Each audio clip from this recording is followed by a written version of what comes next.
बिस्मिल्लाहिर्रहमानिर्रहीम। अस्सलाम वालेकुम students, my name is Abdurrahman and I am teaching you biology. Students, इस सेशन से हम स्टार्ट करने जा रहे हैं पार्ट 2, चैप्टर नंबर 15 है होम्योस्टेसिस, और इसका पहला सेशन आज हम स्टार्ट करेंगे और इसकी डिटेल, इसका इंट्रोडक्शन और फिर उसके बाद इसके बाकी सारे एस्पेक्ट्स इनको वन बाय वन देखते हैं बोर्ड पे।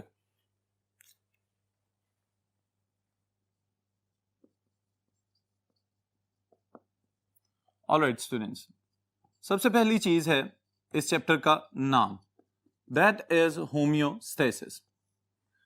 अब होम्योस्टेसिस बुनियादी तौर पे it is a process, it is a mechanism, okay. लेकिन पहले हम इस वर्ड को समझते हैं और फिर उसके बाद इसकी डिटेल्स को अंडरस्टैंड करेंगे। अब देखें स्टूडेंट्स, जो सबसे पहली चीज हमने यहां पे लिखी हुई है, इसका ग्रीक ओरिजिन है और फिर उसके बाद लैटिन और फिर उसके बाद अंग्रेजी में हमने इसको कन्वर्ट कर लिया। यह बेसिकली होमोआयोस।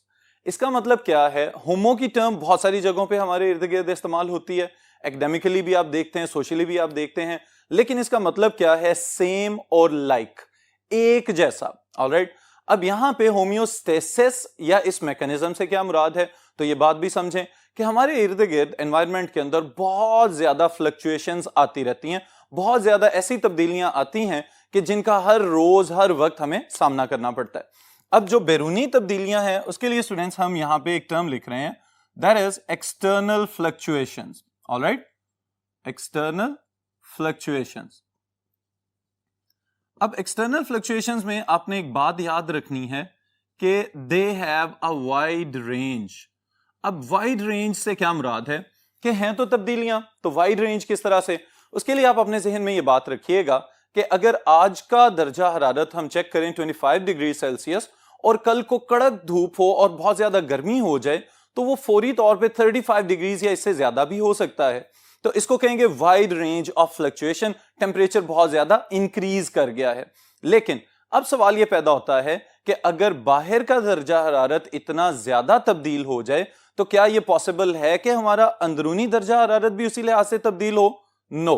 तो इसका मतलब यह है कि एक्सटर्नल फ्लक्चुएशंस जब आती हैं तो बॉडी ने अपने अंदर इस तरह का मैकेनिज्म, एक कंट्रोलिंग सिस्टम डेवलप किया हुआ है कि वो अंदर एक नैरो रेंज में फ्लक्चुएशंस पैदा करती है, लेकिन वाइड रेंज की फ्लक्चुएशंस की तरफ नहीं जाती। ऑलराइट, तो अगर हम इंटरनल फ्लक्चुएशंस की बात करें as compare to external fluctuations, जब हम कहते हैं इंटरनल फ्लक्चुएशंस, तो उसके साथ स्टूडेंट्स आपने याद रखना है they always have a narrow range. Alright, अब नैरो रेंज दर्जा हरारत की हम बात कर रहे हैं, तो आप जरा अपनी बॉडी के टेम्परेचर को चेक करें, आपको पता चलेगा कि 1 डिग्री या 1.5 डिग्री की फ्लक्चुएशंस की पॉसिबिलिटी मौजूद है, इससे ज्यादा तब्दीली का इम्कान नहीं है। अगर दर्जा हरारत बहुत ज्यादा बढ़ जाता है फिर भी हम एबनॉर्मल स्टेट में चले जाते हैं, और अगर दर्जा हरारत बॉडी का बहुत ज्यादा कम हो जाता है, स्टैंडर्ड रेंज से कम हो जाए, तो फिर भी हम किसी ना किसी बीमारी में मुब्तला हो सकते हैं। तो इसका मतलब यह है कि जब कभी भी बाहर की तब्दीलियों से हमारी बॉडी का सामना होगा तो हमारी बॉडी क्या करेगी? रेजिस्ट करना शुरू कर देगी, मज़ाहमत करेगी, और उस मज़ाहमत के नतीजे में हमारा इंटरनल कंट्रोलिंग सिस्टम, जिसको हम क्या कह रहे हैं? होम्योस्टेटिक सिस्टम, ये क्या करता है कि हमारी बॉडी में छोटी छोटी तब्दीलियां लाके एडजस्टमेंट्स करता है, और उन एडजस्टमेंट्स करने के बाद हमारी बॉडी अपने सर्वाइवल को पॉसिबल बना रही होती है। ऑलराइट स्टूडेंट्स, तो ये है बुनियादी जो बात होम्योस्टेसिस की आपने याद रखनी है।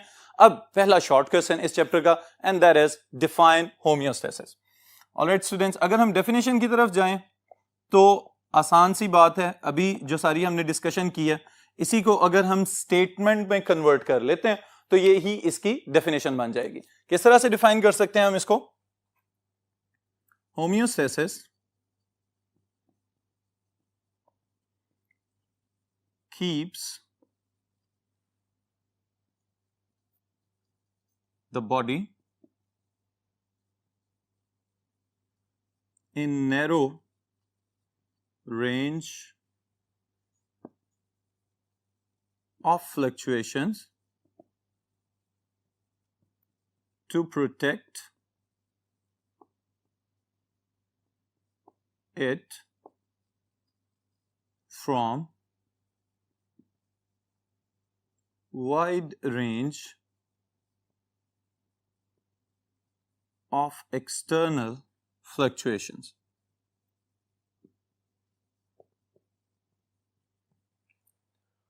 ऑलराइट स्टूडेंट्स, अब इस स्टेटमेंट के अंदर फ्लक्चुएशंस की टर्म हमने इस्तेमाल की है। तो फ्लक्चुएशंस का मतलब चेंजेस यानी कि तब्दीलियां। तो एनवायरनमेंट हर वक्त हमारे ऊपर स्टूडेंट्स याद रखिएगा बहुत सारी तब्दीलियों के जरिए असरअंदाज होने की कोशिश करता रहता है, लेकिन हमारी बॉडी ने भी होम्योस्टैटिक सिस्टम का सहारा लिया हुआ है जिसके जरिए हम अपनी स्टैंडर्ड कंडीशंस को अंदरूनी तौर पे मेंटेन करके रखते हैं ताकि हम जिंदा रह सकें। फिर इसके बाद स्टूडेंट्स अगली बात यह है कि हम तो एक इंडिविजुअल हैं, लेकिन क्या वो सारे इंडिविजुअल्स जो माजी में थे और वो सारे इंसान जो आगे मुस्तकबिल में मौजूद होंगे, क्या सबकी एनवायरमेंटल कंडीशंस एक ही जैसी थी? तो इसका जवाब क्या है? नो। इसका मतलब यह है कि कहीं ना कहीं इर्तकाई अमल के दौरान, एवोल्यूशनरी प्रोसेस के दौरान होम्योस्टेसिस ने अपना रोल प्ले किया हुआ है। तो यहां पे एक बड़ी अहम बात आती है कि हर वक्त जितनी तब्दीलियां आती रहती हैं, हमारी बॉडी उनका असर लेके अपने आप को उन तब्दीलियों के मुताबिक ढाल लेती है। इस प्रोसेस को हम कहते हैं एडाप्टेशन। ऑलराइट, इसका मतलब यह हुआ कि हम जितनी जल्दी किसी एनवायरनमेंट में अडॉप्ट होंगे उतने ज्यादा सक्सेसफुली जिंदा रह सकते हैं और अपने सर्वाइवल को पॉसिबल बना सकते हैं। ऑलराइट स्टूडेंट्स, फिर इसके बाद नेक्स्ट पॉइंट की तरफ अगर हम देखें तो हमारे ज़हन में स्टूडेंट्स ये आता है कि यहां पे सबसे ज्यादा ससेप्टेबल फीचर्स या फैक्टर्स कौन कौन से हैं जिनको हर वक्त एनवायरनमेंट मुतासर कर सकता है। यहां पे स्टूडेंट्स मैं लिख रहा हूं आपके लिए 3 मोस्ट susceptible फैक्टर्स, ऑलराइट, या कंपोनेंट्स। कौन कौन से कंपोनेंट्स हैं जिनको एनवायरनमेंट बहुत जल्दी बहुत तेजी के साथ असरअंदाज हो सकता है या उनको मुतासर कर सकता है। इसके लिए स्टूडेंट्स पहली चीज जो है हमारे पास that is solutes inside the body. Okay, फिर उसके बाद वाटर, ऑलराइट, एंड नंबर 3 जिसकी हम बार बार यहां पे मिसाल ले रहे हैं, टेम्परेचर। ऑलराइट स्टूडेंट्स, अब ये तीनों फैक्टर्स जो हैं ये हर वक्त चेंज होते रहते हैं, लेकिन हमारी बॉडी ने क्या करना है? इनको मेंटेन करने की कोशिश करनी है। तो मेंटेन करने के लिए जो हमने मैकेनिज्म्स डेवलप किए हुए हैं वो भी इंपॉर्टेंट शॉर्ट क्वेश्चन है आपके लिए। नेक्स्ट बोर्ड पे मैं लिख रहा हूं इसको, आप लोग भी साथ ही नोट कर लीजिए। ऑलराइट स्टूडेंट्स, जो मैकेनिज्म्स हमने डेवलप किए हैं उसमें से पहले वाला है osmoregulation.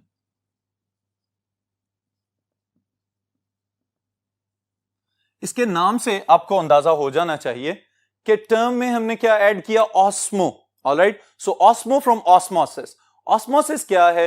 The mechanism of movement of water molecules from an area of higher concentration to an area of lower concentration across a partially और सेलेक्टिवली परमिएबल मेम्ब्रेन। तो इसका मतलब यह है कि पानी और सोल्यूट्स, इसकी कंसेंट्रेशन की बात हो रही है। तो स्टूडेंट्स याद रखिएगा, ऑस्मोरेगुलेशन क्या है? ऐसा मैकेनिज्म जिसमें हम पानी और सोल्यूट्स दोनों को मेंटेन करने की कोशिश करते हैं, उस प्रोसेस का नाम है ऑस्मोरेगुलेशन। ऑलराइट, इसको अगर हम शॉर्टली लिखना चाहें तो हम लिख सकते हैं the mechanism used by living systems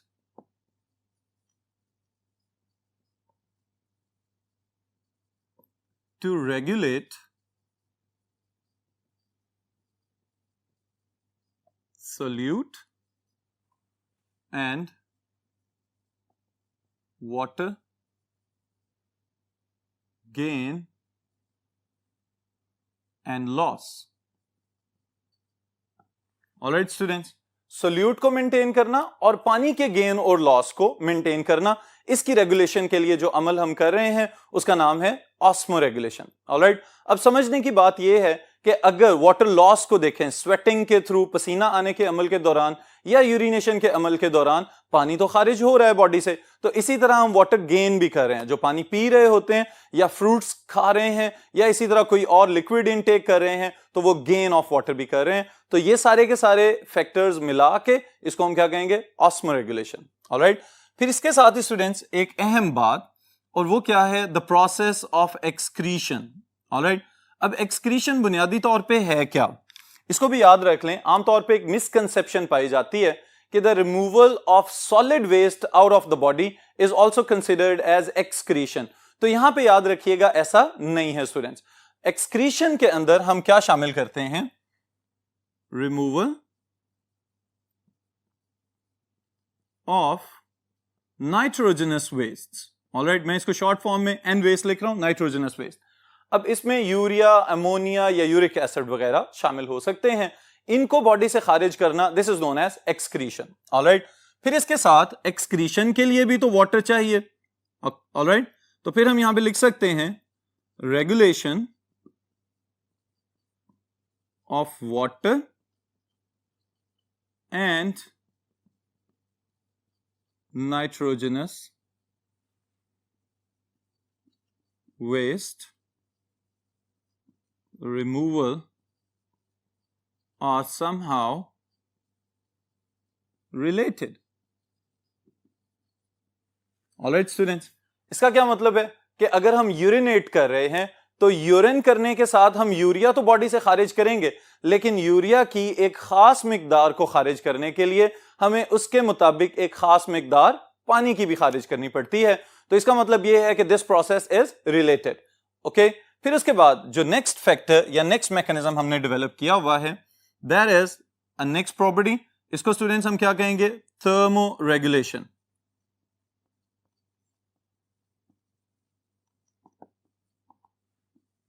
alright, और इसके तो नाम से ही समझ आ जानी चाहिए थर्मो रेगुलेशन क्या है, कि हम अपनी बॉडी के दर्जा हरारत को जो मेंटेन कर रहे हैं, इस अमल का नाम है थर्मो रेगुलेशन। ऑलराइट, इसको लिख भी लेते हैं यहां पे।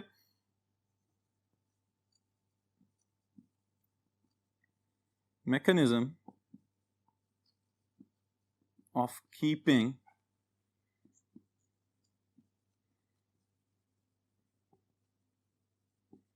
the body temperature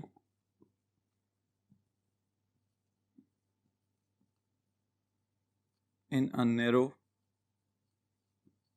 range.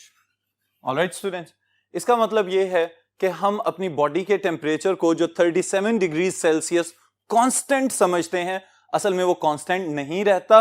36 तक भी जा सकता है अगर पीछे की जानिब जा रहा है, और अगर बढ़ने की तरफ जा रहा है तो वो 38 तक भी जा सकता है, या इससे भी कुछ डिग्रीज एक्सीड कर सकता है।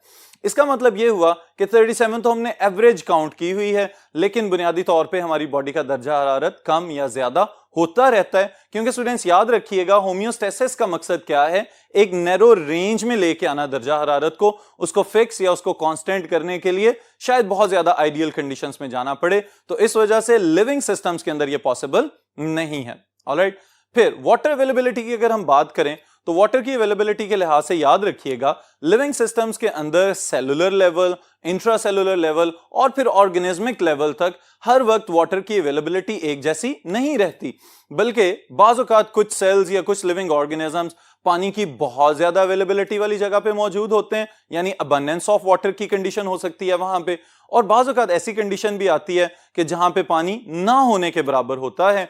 तो इसके साथ ही साथ फिर ड्रास्टिक चेंजेस भी आ सकती हैं, या तो फौरी तौर पे पानी अवेलेबल हो या फिर फौरी तौर पे पानी कहीं से एब्सेंट हो जाए, ड्राउट वाली या खुश्क साली वाली कंडीशन हो जाए। तो इन तमाम कंडीशंस को मद्देनजर रखते हुए अल्लाह ताला ने हमें ये एबिलिटी दी हुई है कि हम अपने अंदर ऐसी तब्दीलियां करें कि बाहर वाली तब्दीलियां हम पे बहुत ज्यादा स्वीयर किस्म का असर ना छोड़ सकें। ऑलराइट स्टूडेंट्स, तो इसके लिए जो कंट्रोल सिस्टम या जो कंट्रोलिंग मैकेनिज्म डेवलप हुआ है उसके कुछ कंपोनेंट्स हैं, और वो किस तरह से काम कर रहे हैं इसकी डिटेल हम अभी देखते हैं। This is control system.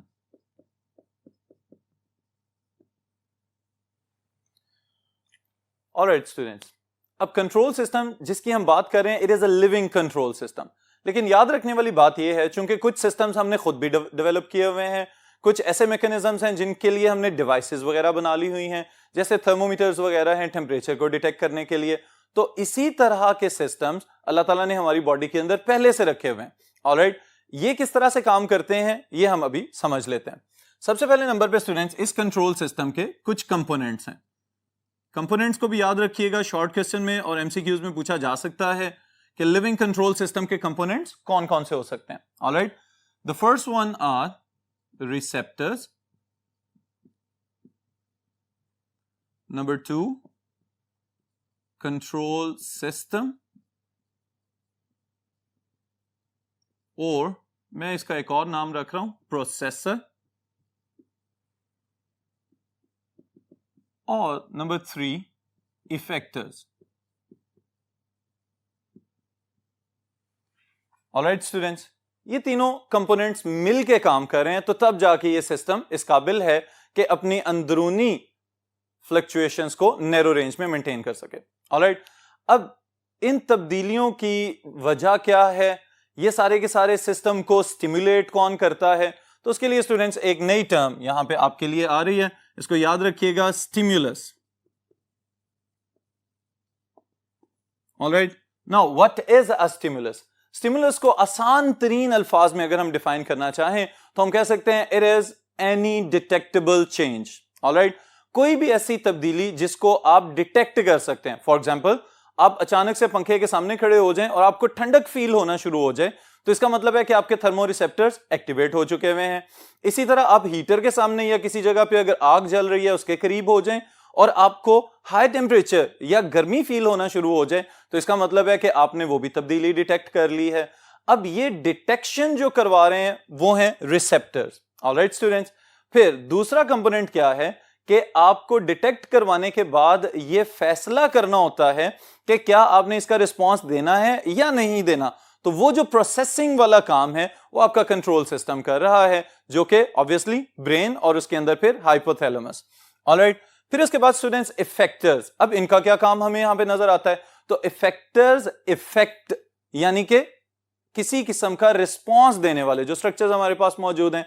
तो इफेक्टर्स के लिए याद रखिएगा, we always possess two types of effectors, muscles and glands. Alright, अब ये दो तरह के इफेक्टर्स हमारी बॉडी के अंदर मौजूद हैं। या तो मस्कुलर एक्टिविटी के जरिए आप रिस्पांस देना शुरू कर देंगे या फिर आपके ग्लैंड्स कुछ ना कुछ खारिज करेंगे, कोई रतूबत रिलीज करेंगे जिसकी वजह से हम कहेंगे कि हमने रिस्पांस शो कर दिया। ऑलराइट, तो ये तीनों कंपोनेंट्स स्टिमुलस को रिस्पांस देते हैं और फिर जाके हमें पता चलता है कि असल में ये जो सारा काम हम कर रहे हैं, this is the feedback mechanism.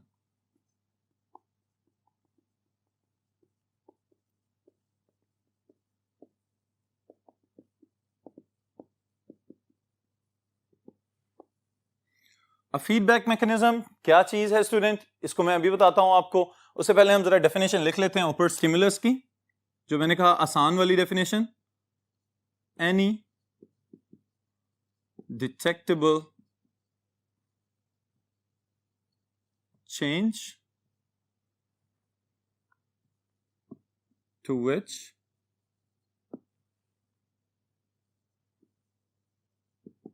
a living system produce a response. Alright, कोई भी ऐसी तब्दीली जिसको कोई लिविंग सिस्टम रिस्पॉन्ड करे उसको हम कहेंगे इट इज अ स्टिमुलस। अब बारी आ जाती है फीडबैक मैकेनिज्म की। तो मैंने आपको अभी बताया कि ये जो ऊपर वाला सारा प्रोसेस चल रहा है, जब सारे कंपोनेंट्स एक्टिव हो रहे हैं तो उस सारे अमल को हम कहेंगे this is a feedback mechanism. Alright, feedback mechanism को और आसान तरीके से अगर हम समझना चाहें तो इसको मैं दो पॉइंट्स में स्प्लिट कर देता हूं। पहला पॉइंट इसके अंदर जो हम बनाएंगे that is detection of change. Alright, और फिर signalling for effectors response. Alright, दो हिस्सों में हमने इसको तकसीम कर दिया है स्टूडेंट्स। पहली चीज क्या है, डिटेक्शन ऑफ चेंज, यानी वही स्टिमुलस वाली बात आ गई कि आप ये डिटेक्ट करें कि किस किस्म की तब्दीली है और इसको कौन सा रिस्पांस देना है। तो ये तो पहला पॉइंट है। दूसरे नंबर पे हमने क्या किया, सिग्नलिंग फॉर इफेक्टर्स रिस्पांस। तो पहले नंबर पे हम सिग्नल किसको भेज रहे हैं, रिसेप्टर्स के जरिए सेंट्रल नर्वस सिस्टम को, यानी कि अपने कंट्रोलिंग मैकेनिज्म को। फिर उसके बाद कंट्रोल सेंटर को, कंट्रोल सेंटर खुद ऑर्डर देगा कि क्या रिस्पांस देना है और क्या रिस्पांस नहीं देना। तो इफेक्टर्स को अगर ये ऑर्डर आ जाए कि रिस्पांस देना है तो मसल्स और ग्लैंड्स ये किसी भी सूरत में रिस्पांस पैदा कर सकते हैं। तो इसको हम कहेंगे this is the feedback mechanism. अब ज्यादातर होम्योस्टैटिक सिस्टम के अंदर जो रिस्पॉन्सेस पैदा हो रहे हैं स्टूडेंट्स, वो स्टिमुलस के बिल्कुल ऑपोजिट जा रहे होते हैं, तो इस वजह से इसको हम कहते हैं नेगेटिव फीडबैक। इसको भी मैं यहां पे मेंशन कर रहा हूं, नेगेटिव फीडबैक मैकेनिज्म। अब नेगेटिव फीडबैक मैकेनिज्म को अगर हम डिफाइन करना चाहें तो इसको हम क्या कह सकते हैं students? Inverse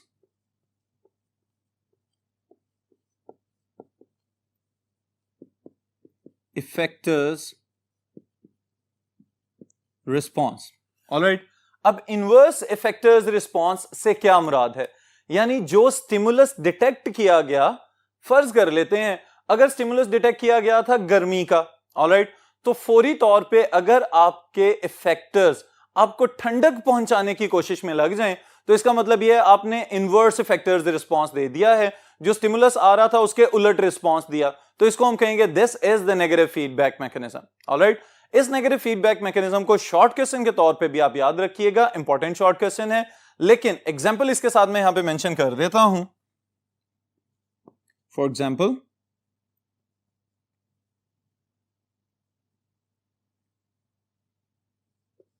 effectors cooling response on warmth sensing। Alright, इसका मतलब क्या है कि अगर आपने ये फील किया कि बाहर टेम्परेचर बढ़ रहा है और आपकी बॉडी आपको दोबारा से कूल डाउन करने में लग जाए, तो इसको हम कहेंगे this is the negative feedback mechanism. Alright students, negative feedback mechanism को समझने के लिए दो फ्लो चार्ट्स की मिसाल से मैं आपको एक्सप्लेन करने लगा हूं ये वाली बात, और आपने इसको तवज्जो से समझना है, इंशाअल्लाह ताला बहुत आसान तरीके से आपको फौरी तौर पे समझ आ जाएगी। अब देखें स्टूडेंट्स, यहां पे आपको नजर आ रहा है स्टिमुलस। ऑलराइट, स्टिमुलस क्या है? Heat, high temperature. अब स्टिमुलस को डिटेक्ट कौन करेंगे? रिसेप्टर्स, और रिसेप्टर्स इसको डिटेक्ट करने के बाद वो मैसेज भिजवा देंगे फौरी तौर पे सेंट्रल नर्वस सिस्टम के पास, और सेंट्रल नर्वस सिस्टम का एक हिस्सा है हाइपोथैलेमस, जिसको हम कहते हैं thermostat of the human body. अब हाइपोथैलेमस ने सबसे पहले ये चेक करना है क्या ये टॉलरेबल रेंज है, क्या हम इसको बर्दाश्त कर सकते हैं। अगर तो बर्दाश्त कर सकते हैं तो फिर ठीक है, लेकिन अगर वो बाहर वाली फ्लक्चुएशन इतनी ज्यादा स्वीयर तरीके से असरअंदाज हो सकती है कि हमारी बॉडी को नुकसान होने का खदशा है, तो बॉडी क्या करेगी? रिस्पॉन्स के लिए तैयार होना शुरू हो जाएगी। तो हाइपोथैलेमस मोटर न्यूरॉन्स के जरिए ऑर्डर भिजवाएगा इफेक्टर्स के पास, और इफेक्टर्स हमारे पास कितनी टाइप्स के हैं? 2। Alright, muscles. नंबर 1, मसल्स क्या करेंगे? या तो कोशिश करेंगे कि फौरी तौर पे ह्यूमन बॉडी को किसी कूल शेडी प्लेस पे ले जाएं। ऑलराइट, पहला रिस्पॉन्स आ गया हमारे पास। और ग्लैंड्स की तरफ अगर हम जाते हैं तो स्टूडेंट्स, ग्लैंड्स में स्वेट ग्लैंड्स आपकी स्किन के ऊपर एक्टिवेट हो जाएंगे, और ये क्या करेंगे? फौरन स्वेटिंग स्टार्ट कर देंगे, जिसको हम पर्सपायरेशन का प्रोसेस भी कहते हैं, या पसीना निकलने का अमल शुरू हो जाएगा। इसकी वजह से क्या होगा? एवेपोरेशन। और एक सिंपल सा फिनोमिनन है जो आपको याद होगा, एवेपोरेशन कॉजेस कूलिंग। ऑलराइट, तो इस कूलिंग इफेक्ट की वजह से आपकी जिल्द दोबारा से ठंडी होना शुरू हो जाएगी। इसका मतलब यह है कि इस पूरे के पूरे सीक्वेंस में स्टूडेंट्स अगर हम देखें तो stimulus there was high temperature, heat. Alright, और रिस्पॉन्ड आपने किस तरह से किया है? या तो आप किसी ठंडी जगह पे चले गए हैं, या फिर आपने खुद से ही बॉडी को या स्किन को ठंडा बनाने की कोशिश कर ली है। तो इसको हम कहेंगे इनवर्स इफेक्टर्स रिस्पॉन्स। तो ये चूंकि उलट जा रहा है स्टिमुलस के, तो this is negative feedback mechanism. Alright students, अब इसी सीक्वेंस को अगर हम चेंज करें with the stimulus of the cold, सर्दी अगर लगना शुरू हो जाए, यानी टेम्परेचर इंक्रीज करने की बजाय इस मर्तबा डिक्रीज होना शुरू हो जाए, तो उस सूरत में आपकी बॉडी क्या करेगी? सेम मैकेनिज्म वही, आपके थर्मोरिसेप्टर्स इस मैसेज को डिटेक्ट करेंगे, डिटेक्ट करने के बाद आपके कंट्रोल सिस्टम के पास लेके जाएंगे, और कंट्रोल सेंटर यानी कि सेंट्रल नर्वस सिस्टम ये क्या करेगा? फौरी तौर पे चेक करेगा क्या सर्दी काबिले बर्दाश्त है या नहीं है। अगर तो आप उसको बर्दाश्त कर सकते हैं तो फिर कोई रिस्पॉन्स नहीं, और अगर आपकी सर्दी फील करने की जो सेंसेशन है वो बढ़ती जा रही है और बॉडी के अंदर एनर्जी की कमी है, तो उस सूरत में फौरी तौर पे आपके muscles, alright, the first type of the effectors, वो शिवरिंग थर्मोजेनेसिस की तरफ चले जाएंगे, बॉडी शिवर करना शुरू हो जाएगी, कपकपी तारी हो जाएगी बॉडी के ऊपर, मसल्स के कॉन्ट्रैक्ट रिलैक्स करने की वजह से आपके बॉडी के अंदर हीट जनरेट होगी जो आपकी बॉडी को गर्म रखेगी। ऑलराइट स्टूडेंट्स, और दूसरी तरफ ग्लैंड्स में थायराइड ग्लैंड एक्टिवेट हो जाएंगे जो मेटाबॉलिक सिस्टम को बढ़ाएंगे ताकि आपके अंदर स्टोर्ड फैट को तोड़ा जा सके, उससे भी हीट एनर्जी पैदा की जा सके। ऑलराइट स्टूडेंट्स, तो ये दोनों फ्लो चार्ट्स एग्जांपल के तौर पे यहां पे मैंने डिस्कस किए हैं, इनको याद रखिएगा। अगर शॉर्ट क्वेश्चन पूछा जाता है about the negative feedback mechanism तो आप उसको फीडबैक मैकेनिज्म की डेफिनेशन के साथ लिखेंगे। सबसे पहले लिखेंगे फीडबैक मैकेनिज्म, फिर लिखेंगे नेगेटिव फीडबैक मैकेनिज्म, और फिर उसके साथ एग्जांपल के तौर पे ये दोनों फ्लो चार्ट्स एक्सप्लेन कीजिएगा। इंशाअल्लाह ताला आपके फुल मार्क्स आएंगे। Alright students, so this is the end of today's session. फिर इंशाअल्लाह ताला नेक्स्ट सेशन में नेक्स्ट टॉपिक के साथ